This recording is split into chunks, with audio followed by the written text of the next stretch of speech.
السلام علیکم۔ Are T کے کمپیوٹر پروفیشنسی کورس میں خوش آمدید۔ Directory tree. اب ہم فولڈرز کے بارے میں کچھ مزید تفصیلات جانتے ہیں۔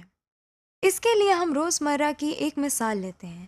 روزمرہ زندگی میں ہم تمام کام کاغذوں پر کرتے ہیں اور پھر ان کاغذات کو محفوظ رکھنے کے لیے ہم ان کو فائلز میں ڈال کر رکھتے ہیں، اور فائلز کو محفوظ رکھنے کے لیے ہم کسی دراز یا الماری میں رکھتے ہیں۔ بالکل اسی طرح ہم کمپیوٹر پر بھی اپنے کیے ہوئے کام کو فائلز کی شکل میں محفوظ کرتے ہیں اور پھر فائلز کو فولڈرز میں ڈال کر رکھتے ہیں۔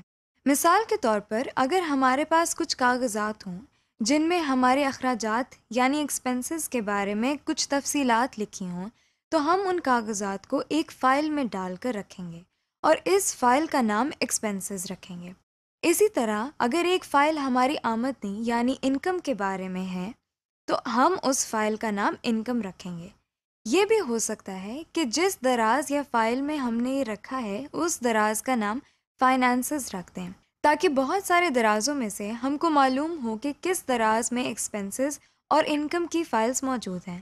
اسی طرح اگر ہم نے کسی دراز یا الماری سے کوئی فائل نکالنی ہو تو پہلے ہم الماری کھولتے ہیں، پھر دراز کھولتے ہیں، پھر بہت ساری فائلز میں سے اپنے کام کی فائل نکالتے ہیں۔ یعنی اگر ہم فائنانس کے فولڈر میں سے ایکسپنسز کی فائل نکالنا چاہتے ہوں تو پہلے ہم فائنانسز کی دراز کھولیں گے، پھر ایکسپنسز کی فائل نکالیں گے۔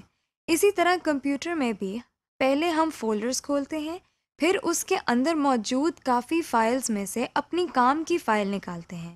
اسی طرح جب ہم بہت سارے فولڈرز کے ذریعے کسی فائل تک پہنچتے ہیں تو ہم ایک پورا پاتھ استعمال کرتے ہیں، یعنی ہم ایک راستے کے ذریعے اس فائل تک پہنچتے ہیں۔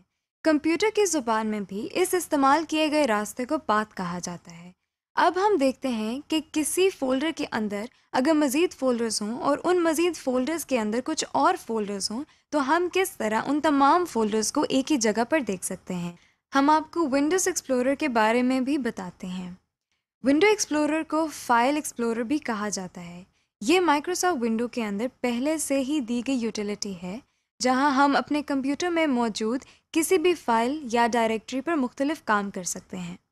اس کے لیے ہم دوبارہ کمپیوٹر کے آئیکن پر کلک کرتے ہیں۔ ہمارے سامنے کمپیوٹر کی ونڈو اوپن ہو گئی ہے۔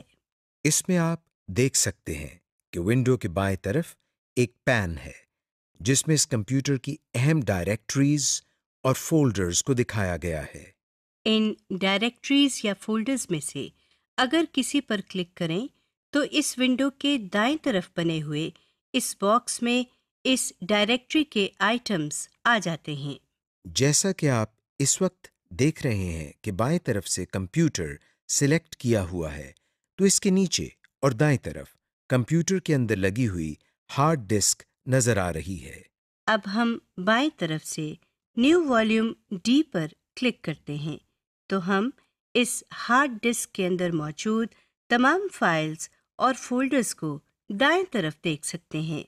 دائیں طرف سے کسی بھی فولڈر کو سلیکٹ کر کے ہم مینیو بار پر موجود مختلف آپشنز کو استعمال کر سکتے ہیں، مثلا ری نیم، اوپن، کاپی، ڈیلیٹ وغیرہ۔ Folder icon. آپ ضرور سوچ رہے ہوں گے کہ ہم فولڈر کے آئیکن کو کیسے پہچانتے ہیں۔ آئیے ہم آپ کو بتاتے ہیں۔ ہم اپنے ڈیسک ٹاپ پر رائٹ کلک کرتے ہیں، ہمارے سامنے ایک لسٹ آ گئی ہے۔ اب ہم اپنا ماؤس پوائنٹر نیو کے آئٹم پر لے کر جاتے ہیں۔ نیو پر ماؤس لے جاتے ہی ہمارے سامنے ایک اور لسٹ آ گئی ہے۔ یہاں سے ہم کچھ چیزوں کے آئیکونز بنے ہوئے دیکھ سکتے ہیں۔ سب سے اوپر فولڈر لکھا ہوا ہے اور اس کے ساتھ ہی اس کا آئیکن بھی بنا ہوا ہے۔ یہ آئیکن صرف فولڈرز کے لیے مخصوص ہے۔ اسی طرح ہم باقی فائلز یا سافٹ ویئرز کے آئیکونز بھی بنے ہوئے دیکھ سکتے ہیں۔ فولڈر کے آئٹم پر کلک کرنے سے ہمارے ڈیسک ٹاپ پر ایک نیا فولڈر آ گیا ہے۔ یہ آئیکن صرف فولڈرز کے لیے مخصوص ہے۔ اگر آپ کسی جگہ اس آئیکن کو دیکھیں تو سمجھ لیں کہ یہ فولڈر ہے۔